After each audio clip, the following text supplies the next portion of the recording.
So next country ఇటు United Arab Emirates అంటే Dubai తర్వాత నెక్స్ట్ వచ్చే కంట్రీ మనం చూస్తే కనుక గ్రీస్. ఇదంతా టైమ్ జోన్స్ ప్రకారం. సో గ్రీక్ ట్రెడిషన్స్ ప్రకారం వాళ్ళు ఒక ఉల్లిపాయని భూమిలోంచి తీసిన ఒక ఉల్లిపాయని మెయిన్ డోర్కి హ్యాంగ్ చేసుకుంటారంట.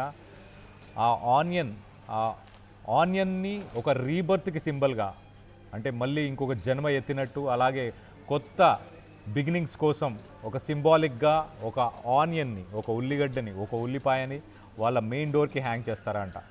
దాని తర్వాత అలాగే గ్రీక్ ట్రెడిషన్, ఇంకొక ట్రెడిషన్ ఏంటంటే వాళ్ళు ఒక దానిమ్మ పండుని, ఒక ప్రొమగ్రానెట్ని వాళ్ళ డోర్కి వేసి స్మాష్ చేస్తారంట. ఆ సీడ్స్ ఎంత స్పిల్ అవుతే అంత లక్ ఆ సంవత్సరం వాళ్ళకి కలిసి వస్తుందంటూ అలా సెలబ్రేట్ చేసుకుంటారంట. దెన్ గ్రీస్ తర్వాత మనం చూస్తే డెన్మార్క్లో ఒక వింత ఆచారం ఉంది. ఒక న్యూ ఇయర్కి డెన్మార్క్ వాళ్ళని డేన్స్ అంటారు. సో డేన్స్ వచ్చేసి ఒక చైర్ మీద నుంచి కానీ ఒక సోఫా మీద నుంచి కానీ ఎగిరి గంతేస్తారంట. So to jump off a chair or a sofa, అలా జంప్ అవుతూ కొత్త సంవత్సరంలోకి అడుగు పెడతారంట. అలా సెలబ్రేట్ చేసుకుంటారంట డెన్మార్క్కి సంబంధించిన ప్రజలు. అలాగే నెక్స్ట్ స్పెయిన్. మనం ఒకసారి స్పెయిన్ చూస్తే స్పెయిన్ ట్రెడిషన్ మోస్ట్లీ వాళ్ళ ట్రెడిషన్ ఏంటంటే మిడ్ నైట్ వాళ్ళు కూర్చున్న తర్వాత 12 అయ్యే ముందు వాళ్ళు ప్రతి ఫ్యూ మినిట్స్కి ఒకసారి ఒక గ్రేప్ని తింటారంట స్పెయిన్లో ఉండేవాళ్ళు. సో 12 గ్రేప్స్ని పెట్టుకొని ఇలా 12 అవర్స్లో ఫినిష్ చేస్తారు. సో అలా 12 అవర్స్లో 12 గ్రేప్స్ని ఫినిష్ చేస్తే 12 మంత్స్ 12 నెలలు వాళ్ళకి గుడ్ లక్ ఉంటుందని స్పానిష్ పీపుల్ అనుకుంటారు. ఇంకొక వింత ఆచారం కూడా ఉంది స్పానిష్ పీపుల్ది.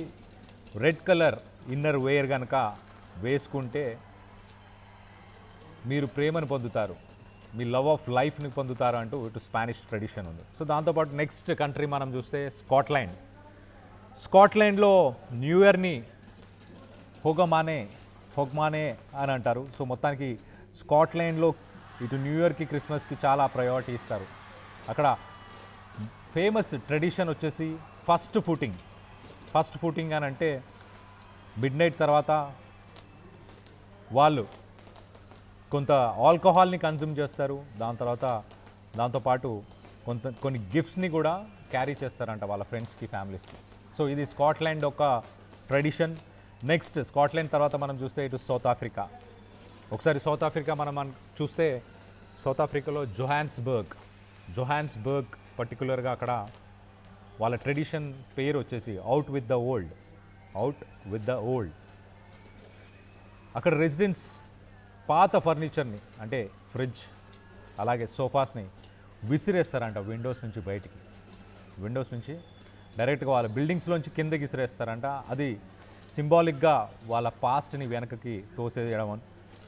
సో మొత్తానికైతే పోలీసు స్ట్రిక్ట్ యాక్షన్స్ తీసుకుంటారు. కానీ అక్కడ లోకల్స్ సౌత్ ఆఫ్రికాలో ఉన్న వాళ్ళు విండోస్ నుంచి సోఫాస్ని అలాగే ఫ్రిడ్జెస్ని బయట పడేసి వాళ్ళ వాళ్ళ 2025లో వాళ్ళు చేసిన పనులు, వాళ్ళ నెగిటివిటీస్ అవన్నిటిని కూడా ఆ ఫ్రిడ్జ్ సోఫాతో పాటు రిమూవ్ చేస్తాయని ఆ ట్రెడిషన్ని ఫాలో అవుతారంట.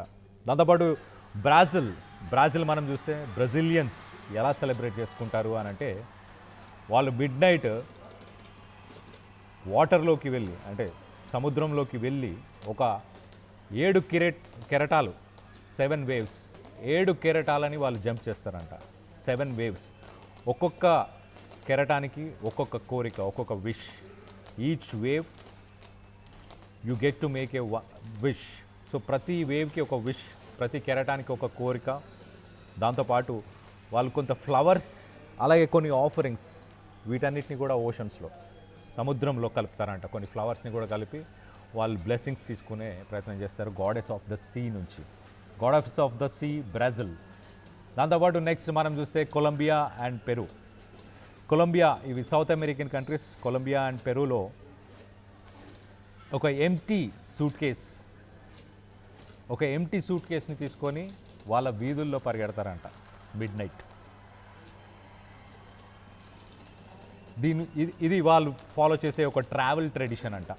సో ట్రావెల్ ట్రెడిషన్ని రిఫ్లెక్ట్ చేస్తుంది. ఒక ఎంటీ సూట్ కేస్ని తీసుకొని వాళ్ళ వీధుల్లో పరిగెడతారంట. ఇలా వాళ్ళు న్యూ ఇయర్ని సెలబ్రేట్ చేసుకుంటారు. Colombia, Peru, South American countries. Next New York, మనందరికీ తెలిసిందే New York, America. Time Square bell drop దగ్గర ఆ ట్రెడిషన్ని ఆల్మోస్ట్ 1907 ఆల్మోస్ట్ 119 సంవత్సరాల నుంచి అదే ట్రెడిషన్ని కంటిన్యూ చేస్తున్నారు. సో ఒక్కసారి ఆ టైమ్ స్క్వేర్ బాల్ డ్రాప్ దగ్గర అక్కడ ఒక విషింగ్ వాల్ కూడా ఉంటుంది. ఆ విషింగ్ వాల్ దగ్గరికి వెళ్ళి వాళ్ళ విషెస్ని ఒక పేపర్ మీద రాసి అక్కడ డంప్ చేస్తారంట. సో ఇలా ప్రపంచంలో విచిత్రాలు డిఫరెంట్ ట్రెడిషన్స్ అనొచ్చు. సో డిఫరెంట్ ట్రెడిషన్స్ని ఫాలో చేస్తూ న్యూ ఇయర్ని సెలబ్రేట్ చేసుకుంటున్నారు. సో మొత్తం మీద ఇప్పటికైతే ఆల్రెడీ న్యూజిలాండ్ సెలబ్రేషన్ స్టార్ట్ అయిపోయినాయి. దాని తర్వాత ఆస్ట్రేలియాలో కూడా స్టార్ట్ అయిపోయినాయి. న్యూజిలాండ్కి సంబంధించిన విజువల్ మనం లెఫ్ట్ సైడ్ చూస్తున్నాం.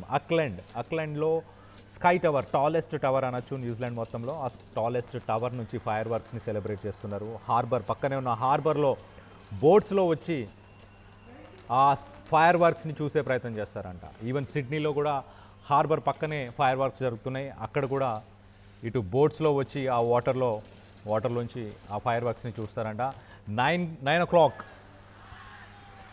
o'clock ఒక షో, అలాగే మిడ్ నైట్ ఇంకొక షో. 2 ఫైర్ వర్క్స్కి సంబంధించిన షోస్, 2 షోస్. సో దేశంలో ఇంకా చాలా కంట్రీస్లో ఇప్పటికీ 31st మార్నింగ్ని 31st ఈవినింగ్ని చూశారు. కానీ ఆల్రెడీ ఇటు న్యూజిలాండ్, ఆస్ట్రేలియా, అలాగే జపాన్, ఈ కంట్రీస్లో already knew year celebrations start అయిపోయాయి. దీనికి సంబంధించి ఏ కంట్రీకి సంబంధించిన ఫేవరెట్ ట్రెడిషన్ మీకు ఇష్టం అన్న దానిపై మీ అభిప్రాయాలని కింద కామెంట్ రూపంలో తెలియపరచండి.